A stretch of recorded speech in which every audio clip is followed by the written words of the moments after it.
Okay, any questions? Mr. President, President, President. Caroline said today that a 10% baseline tariff on all countries is here to stay, Yeah. even after the deals are done. Does that mean that countries offering zero tariffs won't get reciprocity?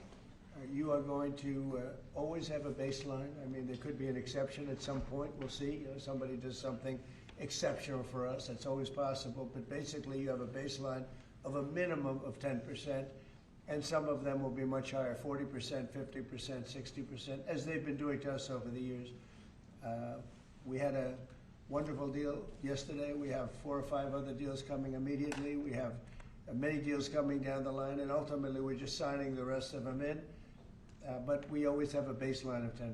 And then specifically on the possibility of an increase in taxes on wealthier Americans, what do you say to conservative Republicans who argue that this is an increase on small business owners?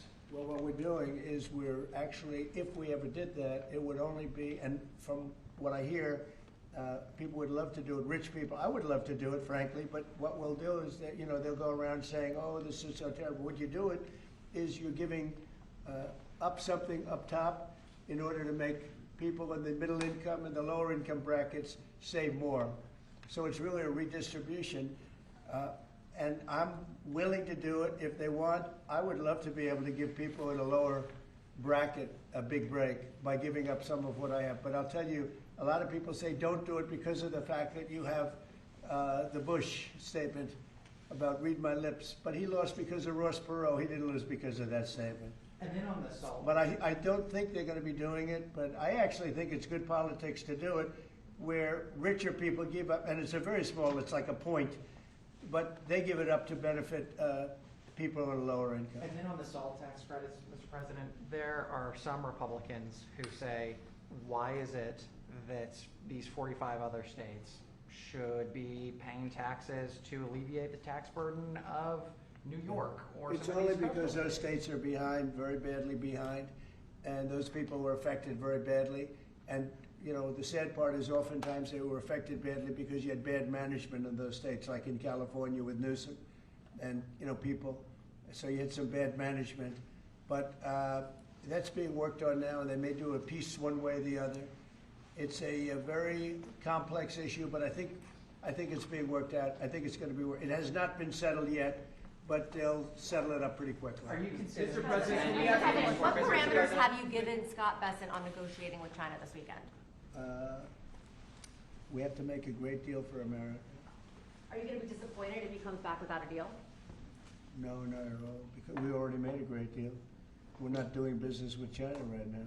You know, we lost $1 trillion last year with China, $1 trillion. So if you're not going to do business with them, you're not going to lose $1 trillion.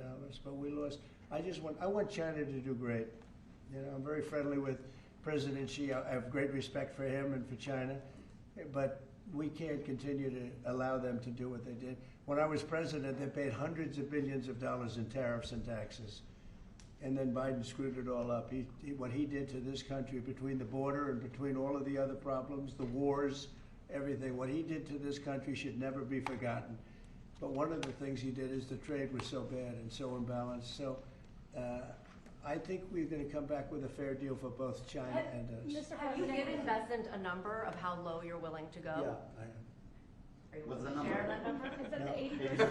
the 80%? But I put out a number today, 80%, so we'll see how that all works out. Mr. President, the U.S. Embassy in Kyiv is warning right now about possible Russian significant attack on Kyiv.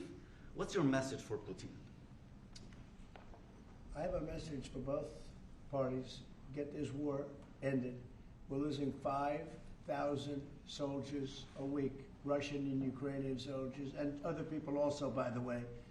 And I say, get this stupid war finished. That's my message for both of them. Thank you very much. We'll see you in a little while. Thank you, Russ. We're heading out.